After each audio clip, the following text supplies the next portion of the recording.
ګرانو لیدونکو السلام علیکم. ستاسو پام راړوم د نن ورځې تازه لنډو مهمو خبرونو ته. پیل له ولسمشر غني کوو. ولسمشر غني وایي زه د دې هېواد د زعیم په توګه د سولې بحث نه روزمره کوم. که بحثونه روزمره شي موږ سولې ته نه رسوي. زه د څو میاشتو او څو کلونو فکر نه کوم. زه د افغانستان د راتلونکو 5 نسلونو مسؤلیت لرم او سولې ته له همغه زاویې ګورم. کابل د پخواني ولسمشر ډاکټر نجیب الله پلویانو د لوی جرګې عمومي دروازې مخې ته لاریون وکړ. لاریون کوونکو ویل چې ولې د لوی جرګې په تالار کې د ډاکټر نجیب د تلین لمانځلو لپاره اجازه ورنه کړل شوه. وروسته دغه لاریون پر تاوتریخوالي واوښت او د ډاکټر نجیب پلویان په زوره دغه تالار ته ننوتل. ډاکټر نجیب الله د افغانستان 5م ولسمشر ډاکټر نجیب الله له نن 24 کاله وړاندې په همدې ورځ د ملګرو ملتونو له دفتره راوایستل شو او په خورا بې رحمانه توګه شهید کړل شو.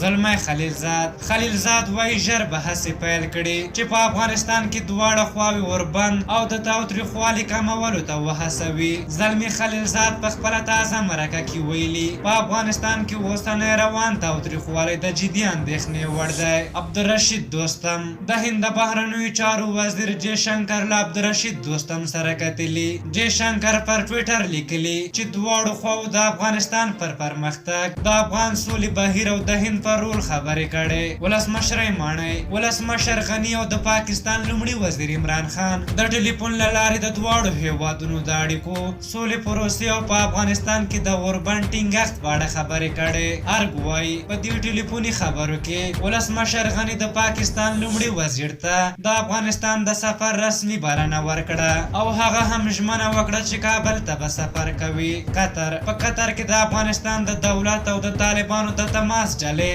لا هم د طرز العمل پر سر اختلاف لري او تر دې د محکومې موافقې ته نه دي رسېدلي. قطر کې پاتې کیږو. د افغان حکومت مذاکراتي پلاوي ښځینه غړو فاطمه ګیلاني، حبیبه سرابي، فوزیه کوپي او شریفې زرمتۍ د قطر د بهرنیو چارو وزارت د مرستیالې لولوه بنت راشد الخاطر په مخاماني مېلمستیا کې ګډون وکړ. د رسنیو د راپورونو له مخې لیدنه کې د قطر یو شمېر ښځینه چارواکو هم ګډون درلود.